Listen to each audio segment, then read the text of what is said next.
I know I'm not the only guy or girl for that matter who has resorted to online resources to get laid.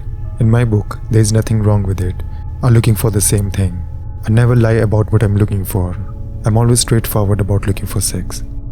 Most of the girls I've met have been totally cool with it and looking for the same exact thing. There have been few that claim they were looking for just sex, but in reality, they're looking for a relationship. That didn't well for any of us. That's why it's always a good idea to be totally honest with someone, including yourself. Her name was Heidi.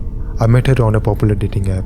I was very clear in my bio about what I'm looking for, and she seemed to be looking forward for the same thing. She was beautiful, and we sent pics back and forth and did a couple of video chats to make sure there were no catfishing or filters going on. It's never good when you meet in person and they are nothing like their photos. She was just as gorgeous as she was in her pics, and she was into me too, so we set up a night to hang out. As a rule, I never put out on the first meet. When it comes to dating or hookup apps, I want to make sure we are both into it and no one is just going through with it without applications. That's just messed up. Heidi said she was cool with it and even respected it. We met last week at a local bar near us and had a few drinks. She was amazing. Other than being drop-dead gorgeous, she was easy to talk and easy to just be with. She flirted like a pro and had me regretting my rule of no sex. We ended the night with a kiss before she left. I couldn't wait until Friday when I would see her again, this time at her apartment. I bought a bottle of Fireball whiskey, her favorite, and some bearskin condoms, my favorite. Her apartment was on the 8th floor. The elevator was out of order, so I was stuck taking the stairs. The apartment building itself was not too bad, but it had a strange smell that permeated the entire place. I hoped her apartment didn't smell like that. It was a scent that made me sick the longer I smelled it. I knocked on her door and prayed my clothes didn't pick the odor of the place. It took her a few minutes to come to the door, even though I could hear her in there moving around. I called out to her, asking if she was alright. I could hear her fainting, murmuring as if she was talking to someone. On the phone, I guessed. I called her name loudly and knocked again, and heard a loud sort of scraping sound coming from the inside. I started to worry, thinking if she was hurt or in danger or something. I pressed my ear to her door and listened. The second my ear touched the wood, something crashed into the door, causing me to jump back from it. I even screamed, something I'm not proud of. A half a second later, the door opened and Heidi was smiling back at me, wearing just a big white t-shirt. Her hair was a mess, like she had just gotten up, and for a moment I thought she was sick. I was about to ask if she wanted to reschedule, but she jumped into my arm and pulled me into a tight hug. She smelled funny, like something damp and old, but not as awful as the smell in the building. I thought I could at least tolerate for a few hours. She grabbed me by the hand and pulled me into her apartment, leading me to the sofa. It didn't smell inside, but that was possibly due to the dozens of candles she had lit all over the apartment. I guessed she was trying to cover up the stink of the building and didn't want to bring it up in case it embarrassed her. She pushed me onto the sofa, a bit harder than I'm into, but I went along with it.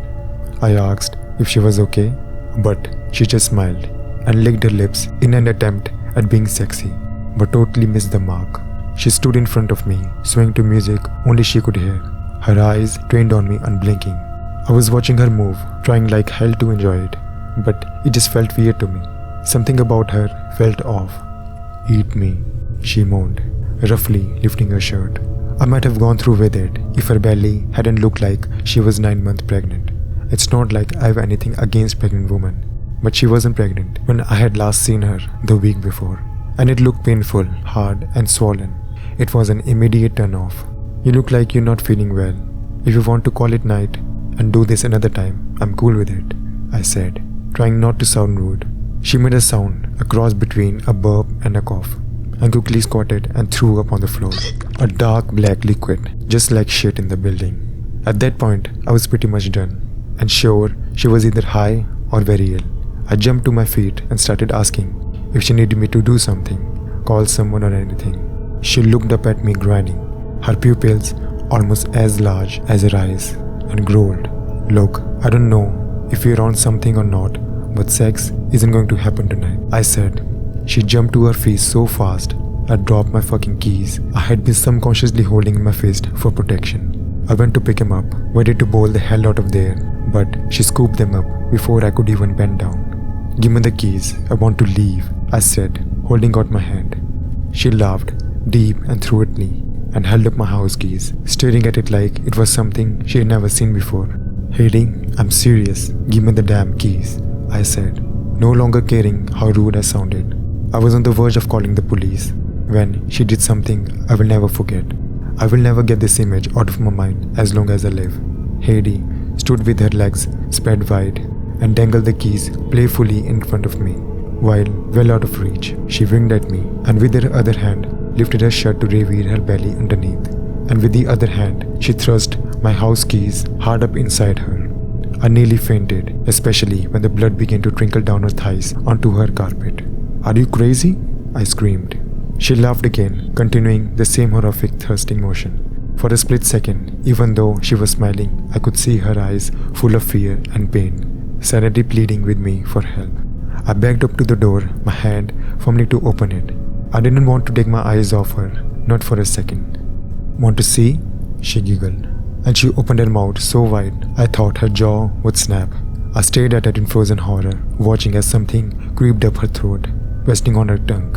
Two pale fingers wiggled in back of her mouth, the nail painted a pastel blue. I screamed, trying to twist the lock on the door. Heidi snapped her mouth shut and smiled. She lunged for me, grabbing my arm and pushing them against the door as she brought her head closer to mine. I screamed for help and tried pushing her off, but she was stronger than I was.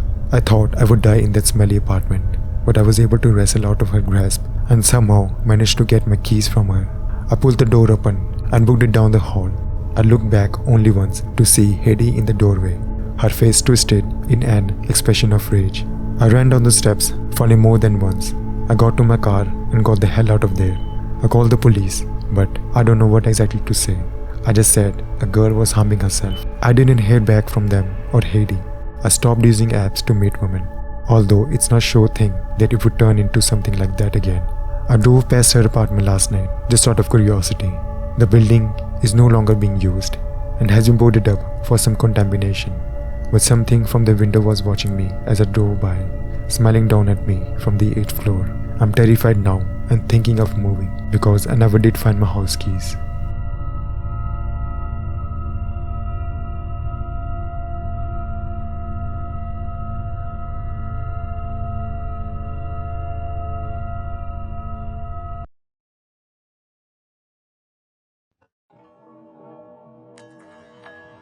I wanted to share an incident that happened to me, guys.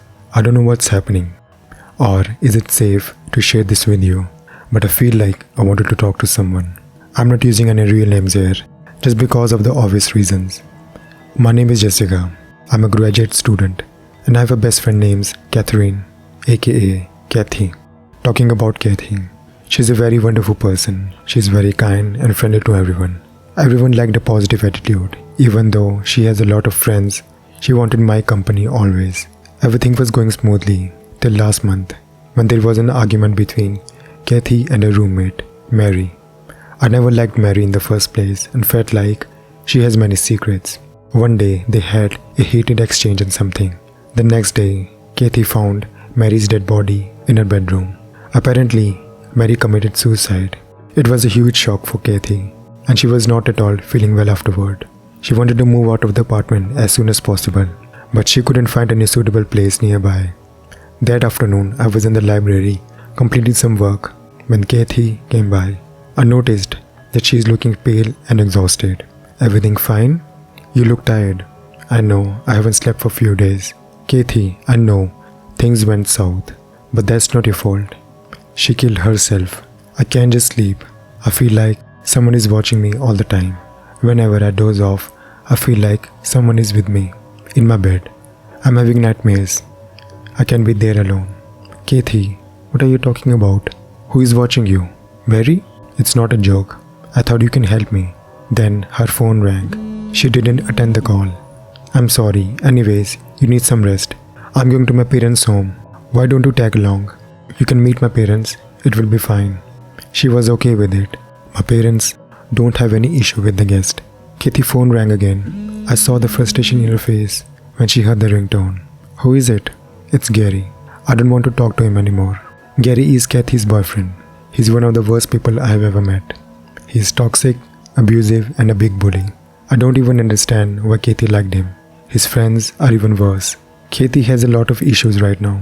Gary is not helping her at all, but making her life more difficult. We reached my home at around 8 o'clock.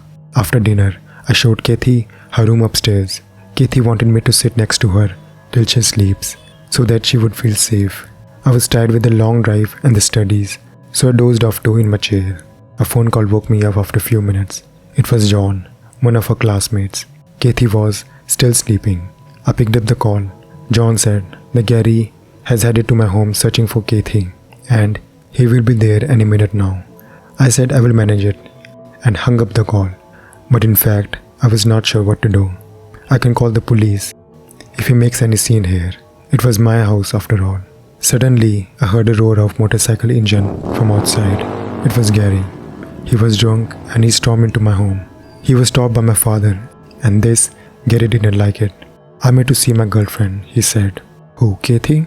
She's sleeping. Why don't you leave her alone and come back tomorrow morning?" my father said.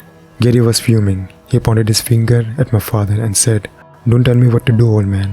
Let me see her, or else what? I'm watching all these from upstairs." I became nervous. My father isn't a pushover at any means, but I don't think he can go hand to hand with a young 6'5" college athlete. "Let him come," I heard Kathy's voice. She seemed determined. Gary heard this and came to our room. "Kathy, why don't you pick my calls? You don't understand, do you? I've been through a lot. Why can't you just leave me alone?" I quickly grabbed to console her. "Kathy, you don't love me?" "No, I don't. Not anymore. Now leave me alone. I don't want to see you again." Gary was silent and tried to leave. But before he left the room, he paused and looked at us. "Don't think it's over, bitch," he said with an evil grin. "I will make you pay. You will see what I'm up to." He left. I was going to say something to her, but then I heard a thud. When we went out to see what happened, we saw Gary lying motionless on the floor. He might have tripped somewhere along the stairs and banged his head. We suddenly called the ambulance and reached the hospital. We waited few hours at the hospital to know what's happening. Gary's friends reached here too. I felt bad for Kathy. All she wanted was some rest, but her circumstances won't even allow it. I saw my father talking to the doctor.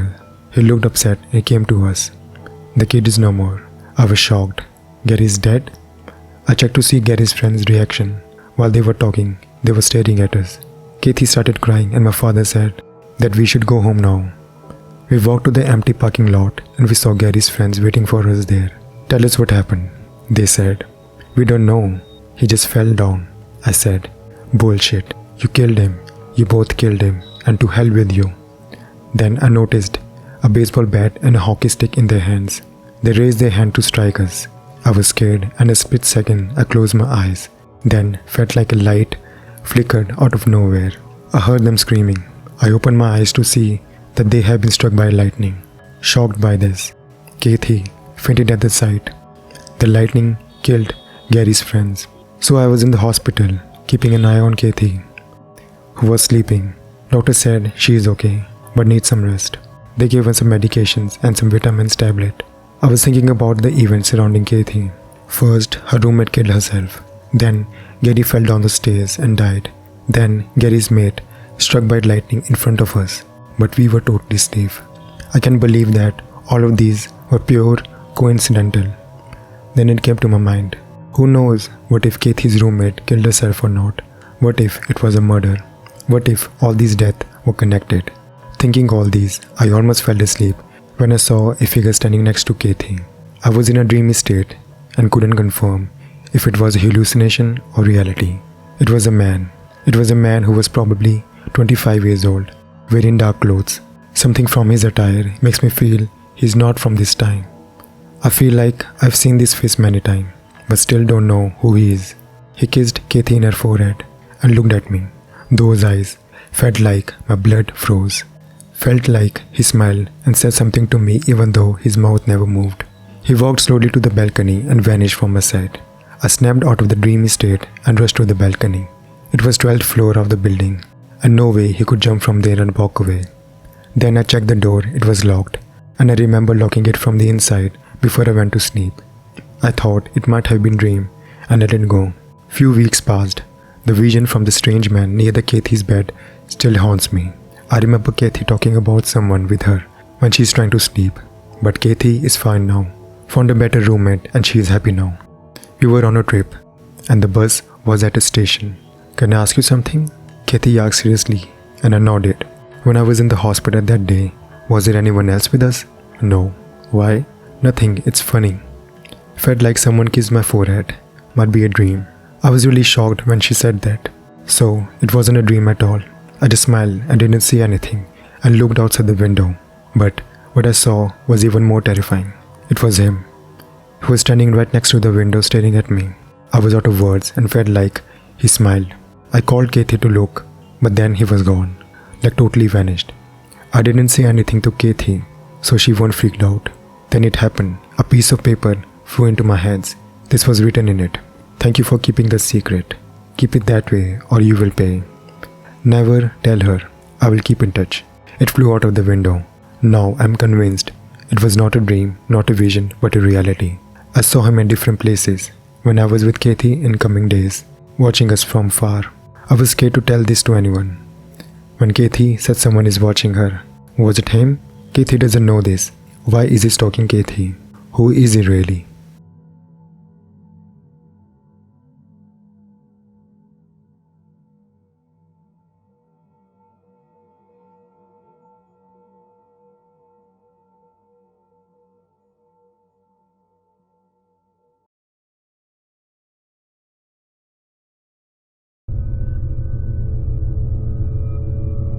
For some context, I'm 25-year-old and my sister is 21. This story takes place back when I was 6 and she was 2.